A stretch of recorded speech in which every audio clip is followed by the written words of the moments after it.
மீன ராசி அல்லது மீன லக்னம் சார்ந்த நபர்களுக்கு அஷ்டமஸ்தானத்தில் மிக முக்கியமான கிரகங்கள் கிராஸ் ஆகி இப்போ பாக்யஸ்தானத்துக்கு வந்திருக்கிறது உங்களுக்கு ஏற்றத்தை கொடுக்கறது. பாக்யஸ்தானத்தில் சுக்கிரன் புதன் சந்திரன் அது செவ்வாயோடைய வீட்டில் பலமாக உட்காந்துருக்கு.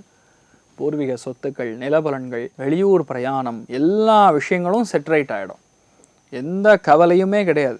ஆட்டோமேட்டிக்காக நிறைய விஷயங்கள் ஸ்ட்ரீம்லைன் ஆகக்கூடிய ஒரு அற்புதமான நாளாக இருக்கப்படுது. மார்கழி மாதம் ஆரம்பிச்சதுன்னா இந்த ஃப்ளைட்டு இந்த சமாச்சாரம்லாம் சரியாக போயிடும். அது வரைக்கும் இதெல்லாம் கொஞ்சம் பிரச்சனை தான். அது குரு வக்கரமாக இருக்கிறதுனால இட்ஸ் அ மேன்மேட் டிசாஸ்டர் அப்படின்னே சொல்லலாம்.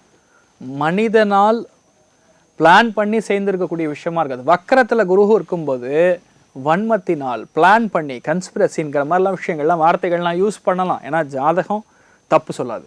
அதாவது astrology will never become wrong. இந்த மாதிரி விஷயங்கள்லாம் பொதுவாக நடக்கக்கூடிய ஒரு காலகட்டம். இந்த மாதிரி நாட்களில் நிறைய விட்டு கொடுத்து ஜெயிக்கக்கூடிய 10 பேருக்கு உதவிகரமாக நீங்கள் இருந்து பெரிய புண்ணியத்தை சம்பாதிக்கக்கூடிய அற்புதமான நாளாக இன்றைய நாள் இருக்கப்படுது. நீங்கள் வழிபாடு செய்ய வேண்டிய தெய்வம் சாக்ஷாத் சத்யநாராயண பெருமாள் வழிபாடு ஏற்றத்தை கொடுப்பார். ராசியா நிறம் மஞ்சள்.